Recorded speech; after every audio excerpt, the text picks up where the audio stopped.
Hi, Nick Dogan, North State Law. We safeguard your professional license so you can get back to business. Today's question is, what happens if an unlicensed general contractor in North Carolina quotes a job for under the $40,000 statutory threshold, but the job ends up costing $40,000 or more?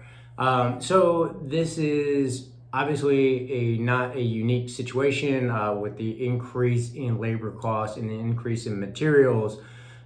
Doing any sort of job nowadays, I'm sure feels like it's likely going to go into the $40,000 range, or at least approach it. So, just as a hypothetical, let's say somebody quotes a job, but labor and materials, everything included, $33,000. Okay, everything's going smoothly, and then either usually one or two things would happen. Either somebody wants additional work done, and then, well, okay, I've already done all this other stuff, I'll just add this on, and then it ends up being 41,000. Or what could also happen is materials go up a little bit more than expected, and you get into the right at the $40,000 mark.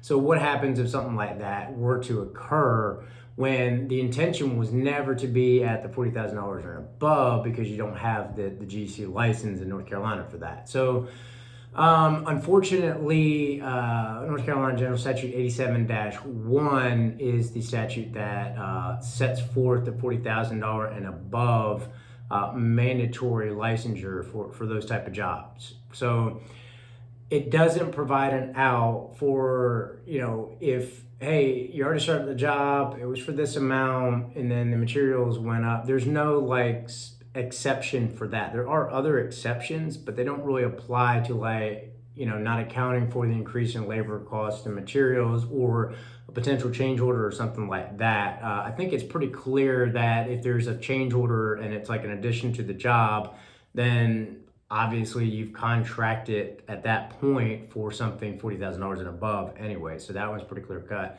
The labor and materials portion of it, I think unfortunately that would be an unfortunate set of circumstances.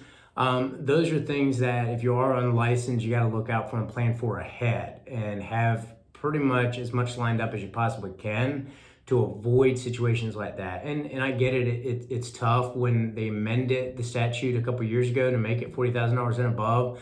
I think that they fell short of setting forth a reasonable amount. I think something like a $50,000 instead of 30 or 40 would have been more reasonable, given the certain circumstances that we find ourselves in nowadays, with the rising in labor costs and rising in material costs. But it is what it is. So you got to kind of plan ahead of time. And if the contract says, first off, you need to have a really good Loctite contract, like labor and materials shall not exceed X amount, blah, blah, blah. And you probably need to have some filler language in there.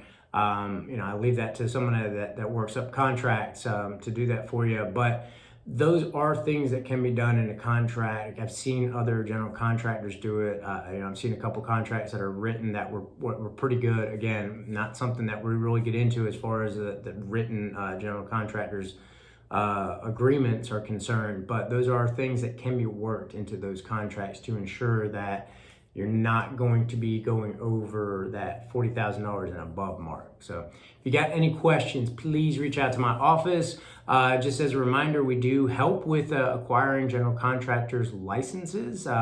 We can help with the application process. We offer different pricing and different options for what help you kind of might need. We also help with setting up a preferred business model, whether that's an LLC, whether that's a corporation or partnership. We can also assist with those as well. So if you got any questions on anything or need some help with something, please give my office a call, 919-521-8810. You can also text that number, get a free 15-minute discovery call with a member of my staff. Also check out the blogs on my website, northstatelawfirm.com, and also the YouTube channel, North State Law. I hope everybody has a fantastic day. Keep building North Carolina. Bye-bye.